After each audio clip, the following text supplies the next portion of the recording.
Hey guys, we're here at Glock HQ in Atlanta, and we were invited to the Gen 6 Glock reveal. And we have in our hands here the Gen 6 Glock, and we're going to quick talk about what's the same and, more importantly, what's changed.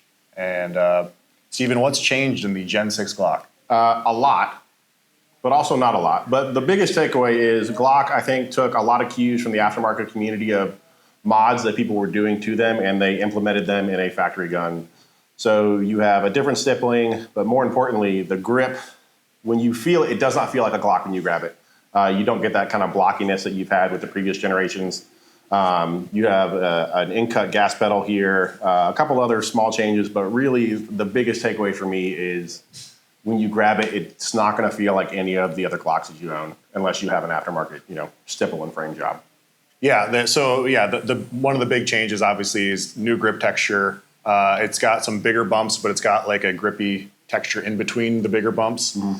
And there's a undercut underneath the trigger guard, a new flat face trigger, some deeper grooves deeper serrations cut into the slide.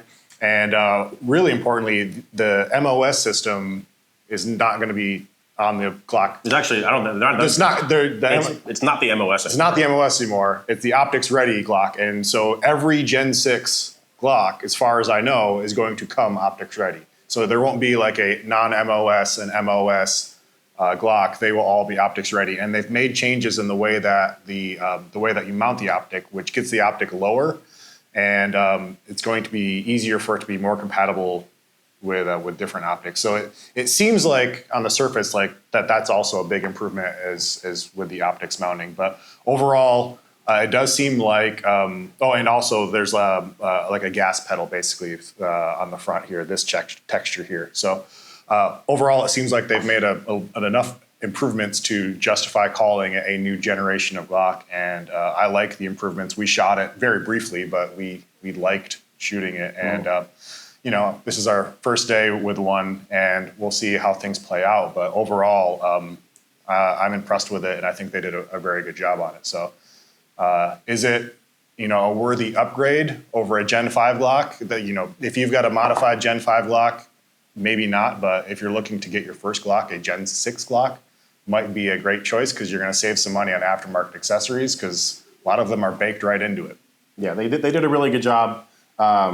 And even to hit on the optics a little more, there's not a plate mounted to the slide that you then mount the optic to the plate.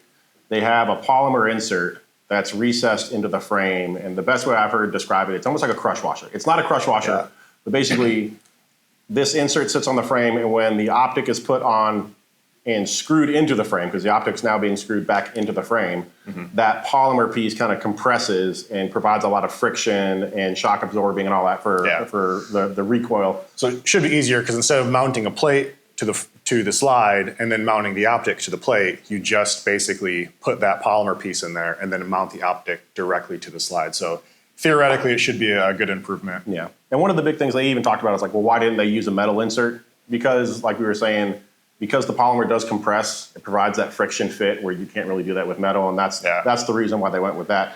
But I mean, it's really impressive. Like, when you hear a new generation of Glock, you're like, oh, did they change the stippling? Like this does not feel like a Glock, and I'm honestly really excited to see what they have going forward because this is probably one of the biggest leaps in changes. Yeah, I would recommend literally getting your hands on one because visually you may not be able to appreciate how different it feels in your hand until you've actually tried it. So, But yeah, well, so far we like it. Thanks to Glock for having us out and giving us a first look at this on launch day, and I think it's worth checking it out. We may have more videos on this in the future, but check us out at bluealphabelts.com and keep an eye out for more.